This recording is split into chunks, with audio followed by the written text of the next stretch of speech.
Oye oye, salut les amis, salut les motards. Alors, dans cette petite vidéo, on va voir rapidement comment se servir d'un roadbook, d'une carte. Enfin, pas se servir de la carte, mais la carte va servir de support puisque je peux pas faire la vidéo d'explicative et puis conduire en même temps. Donc, on va servir de la carte et voir à quoi sert un tripmeter. Donc, le tripmeter, c'est ce qu'il y a à droite là. Vous voyez, bon, pour l'instant, c'est à zéro. Donc, c'est une vidéo que j'ai déjà faite, donc ça va être synchronisé forcément. Là, on va voir la carte, donc le trajet prévu. Et à gauche, là, on va voir le roadbook. Le roadbook de la course d'orientation va ressembler à ça. Clairement à ça. Donc voilà. Alors, rapidement sur le roadbook, vous verrez si vous avez un support. On peut faire des supports, on peut en acheter, on peut faire ce qu'on veut, on peut le mettre sous pochette plastique, c'est comme vous voulez. Pardon. Quand j'ai créé ce roadbook, j'ai fait en sorte de pouvoir le couper en deux parties différentes verticalement. Comme ça, on peut les couper et les scotcher l'un au bout de l'autre pour éventuellement les mettre dans un enrouleur, dans un lecteur à roadbook. Donc, alors, comment ça fonctionne? Vous voyez sur le roadbook, là, vous avez une colonne avec des chiffres, c'est le kilométrage, une colonne avec les directions et une colonne avec le commentaire. En fin de compte, le chiffre en gras là comme ça, il va nous indiquer la distance avant la prochaine bifurcation. Par exemple, donc je vais mettre 0, ça va être le point de départ. Dans 337 mètres, donc dans 0 km 337, je devrais tourner à droite. Tourner à droite. Et l'angle droit comme ça, implique comme un changement de priorité. Ça veut dire que vous ne continuez pas sur la voie principale.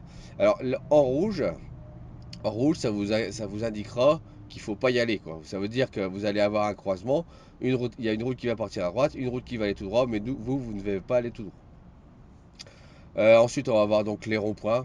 Les ronds-points, souvent représentés par un arc de cercle ou un cercle complet, avec un chiffre qui va vous dire quelle sortie prendre et une flèche qui va vous indiquer à peu près l'orientation de la sortie. Ensuite, vous allez avoir plusieurs indications comme ça. Vous voyez, là, quand vous allez partir de ce point-là, du point là, il ne faudra pas suivre la voie de droite, il faudra suivre la voie de gauche. Et quand vous serez à 443 mètres, 0 km 443, vous devrez tourner à gauche. Et vous remarquez, ça fait un angle droit, ça fait un angle, c'est pas arrondi. Ça indique qu'il y a un changement de priorité. Un changement de voie, un changement de route. Pas comme ici, vous voyez. La route, elle tourne. Bah, commence en noir, elle continue en rouge. Ça veut dire que là, si on devait aller tout droit, eh bien, on resterait sur la même voie, sur la route principale. Voilà. Alors, comment que ça va fonctionner sur le terrain? Donc là, la petite moto, c'est nous. Donc, on va partir de la place du Cal. Et ils nous disent, point de départ, rejoindre la rue Manitou, je crois que c'est ça. Mantou, je ne sais plus. Et la rue Mantou, c'est une rue qui précède la rue de Flandre, donc elle est là. Donc on se place à l'entrée. On va partir et le roadbook nous dit dans 337 mètres, il faudra tourner à droite. Donc on va avancer. On va rouler. Alors, attendez, je vais faire comme ça. On va rouler. Voilà. Et dans 337 mètres, donc je vais mettre pause. Quand le tripmeter indiquera 0 km, donc 33, on devra tourner à gauche. Donc, avec un peu de jugeote, on pourra dire que c'est par ici. Donc là, on est à 120 mètres. Alors, c'est bête, il n'est pas, au mètre près. Là, moi, dans le roadbook, j'ai mis au mètre près, mais ça va être au décamètre près. Bon, ça joue pas grand chose. C'est pour vous aider, ça. Donc, on va rouler. Ouais, et quand on va arriver à 337 mètres, je vais mettre pause. Hop, encore une fois. Hop. Ouais, hop, pause, pas trop vite. Je recule un poil. Hop. Encore une fois. J'arrive à 340 mètres. 340 mètres. Donc ça voudra dire que va falloir que je tourne à droite. Et ce que je vous disais tout à l'heure, d'ailleurs le dessin il est faux là. On va arriver là. On devra tourner à droite. On devra en aucun cas aller tout droit. Vous voyez, la route elle est rouge. J'aurais pu aussi faire une route à gauche, un trait rouge là pour indiquer qu'on ne devait pas aller à gauche. Donc voilà, donc on va continuer. Et là, dès qu'on arrive là, on regarde l'image suivante, on nous dit à 781 mètres, Donc à partir du point là, pas à partir du début, sinon c'est à 1 km 118. Là, ça c'est là. Ça c'est le kilométrage depuis le départ et ça c'est le kilomètre depuis, qui reste avant la fin. Donc à 780 mètres à partir de là, je devrais prendre la première sortie au rond-point. Donc on va rouler. On va rouler tout doucement et on va attendre d'arriver à 781 mètres. Hop, on va mettre pause. J'arrive à 790 mètres. Vous voyez, c'est pas à 10 mètres près non plus, hein. C'est pas le problème. Et là, on devra prendre la première sortie. Donc la première sortie, ça va être vers la... c'est quoi? Alors, c'est trouble là. Vers la C1, donc la route nationale qui va vers Moncy-Notre-Dame. Donc on en est là. Alors, un petit truc que je voulais expliquer rapidement avec ce tripmeter. Donc le tripmeter, c'est GPS trip, je crois. Là, vous avez un chiffre, vous avez 003. Et ce qui tombe bien, c'est celui que je préfère parmi ceux que j'ai choisi, c'est que 003, ça va correspondre à l'étape là. Ça veut dire que 3, donc l'étape 3 dans 893 mètres. Donc là, je pourrais me repérer. Donc 3, dans 893 mètres, je devrais prendre la première sortie sur le rond-point. Et la première sortie, elle va être à l'angle droit.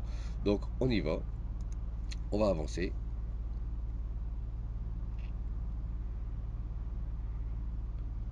Donc le rond-point, manifestement, ça va être celui-là. Et il nous dit à 893 mètres. Donc là, on est à 890. Bon, bah, y a pas de mystère. Au rond-point, je vais prendre à droite en continuant sur la D1. Je continue. Donc voilà.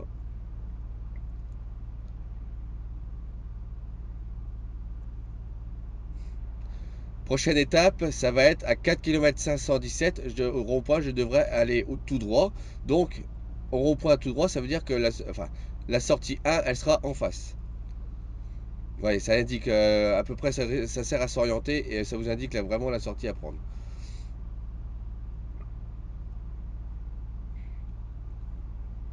Donc là, on arrive à 3 km. On roule, on roule. Bon, ça va être caché là, c'est pas bien grave. Donc, on a dit à 4 km 517. Donc 4 km 510 quoi. Alors, c'est pas c'est pas au mètre près. Donc on va arriver là, on va arriver à 4 km. Hop, encore un peu. On arrive à 4 km 500. Hop, on est là. Hop, arrête-toi, c'est trop. Alors on va faire ça. Voilà. On est à 4 km 517. Vous voyez, on est là. Et le rond-point, alors on voit pas bien parce que c'est trouble. Top. Voilà, le rond-point il est juste là. Donc au rond-point, je devrais prendre la première sortie. Si on regarde là, eh bien il n'y a pas de sortie à droite avant, puisque sinon on est dans la Meuse, hein. Et on devra aller tout droit. Alors on roule, on va aller tout droit. Et on va aller tout droit sur 443 mètres. Donc là, ah oui, je vous ai pas expliqué ça. C'est-à-dire que à chaque étape, avec le tripmeter, à chaque étape, vous allez taper sur le téléphone, enfin toucher l'écran, et il va se remettre à zéro. Je vais remontrer, je vais l'expliquer à l'étape suivante. Donc là, je vais être on m'a dit qu'à 443 mètres, il faudra que je tourne à gauche, sans prendre la voie de droite et sans aller tout droit. Donc là, c'est à Nouzonville, vous voyez. Donc c'est qu'il y a le feu, il y a les feux et tout ça. Donc on va prendre tout droit et on devra tourner à gauche. Et là, on ne devra pas tourner à droite. Donc je vais avancer. Au point, j'ai pris tout droit. Je vais arriver là. Et quand je vais arriver là, hop, vous voyez, quand je vais arriver là, que j'aurai passé l'étape du roadbook, je devrais remettre mon tripmeter à zéro.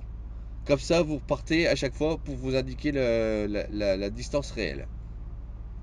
À chaque étape, à chaque fois que vous avez un changement de direction sur le roadbook, on le réinitialise en tapant sur l'écran du téléphone. Et en plus, l'étape, là, elle s'affiche là. Ça incrémente d'un à chaque fois. Donc on va rouler. Pas ça, on va rouler plutôt. Hop. On va rouler et on nous dit là, dans 2 km 940, on devra tourner sur la droite. Et surtout, et pas aller tout droit. Donc ça veut dire qu'il y aura comme une intersection.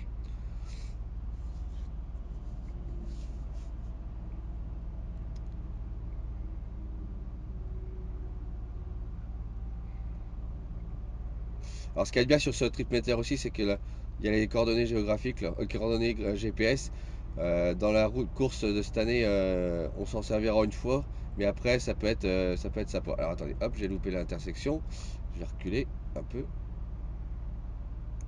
Donc on nous a dit à 2 km 900 40. Bon, je suis à 2 km 950. Hein. Si on décale un peu, à force, on va se décaler. Bon, c'est pas méchant. Donc, là, le roadbook me dit, tu tournes à droite et tu vas pas tout droit. Donc, je vais tourner à droite et vous voyez, ça fait un angle droit. Ça veut dire que on change de voie. On reste pas sur la voie principale. Donc, là, 2 km 950. Je tourne. Et quand je vais arriver là, à 1 km 318, je vais avoir l'énigme numéro 1. Donc j'avance. Et l'énigme numéro 1, ça va se trouver à Meillet-Fontaine. Voilà, voilà. Donc là, c'est bon, j'ai arrêté la vidéo. Là, ce qu'on peut voir, c'est que quand on arrive à l'étape numéro 1, enfin pas l'étape, à l'énigme numéro 1, le kilométrage total que vous avez fait, normalement c'est 11 km 230. Bon là, on a 11 km 360. On a 100 mètres de différence sur une distance de 10 km. Bon, ça fait un petit 10%, c'est pas bien méchant. Hein. C'est pas bien méchant. Donc voilà, il n'y a pas grand chose à ajouter à ça. Sur le roadbook, vous aurez des indications supplémentaires. De toute façon, là, je vais refaire un repérage pour ajouter encore plus d'indications. Donc, style les ponts. Alors, attendez, je vais l'agrandir un peu. Style, vous aurez, vous voyez, vous aurez des cours d'eau avec un pont. Vous aurez, qu'est-ce que vous aurez? Des indications pour remettre du carburant. Ensuite, après chaque énigme, on vous dira où c'est que faut que vous alliez. Donc, là, résoudre énigme numéro 1, puis reprendre la D22. Donc la D22, c'est celle qui ressort du bled. Donc voilà. Voilà, voilà. Je pense que j'ai fait le tour de ça. J'espère que vous auriez compris. Si vous n'avez pas compris, bah écoutez, faites-moi le savoir. Et je vous expliquerai. Allez, je vous dis à plus et V les amis, V.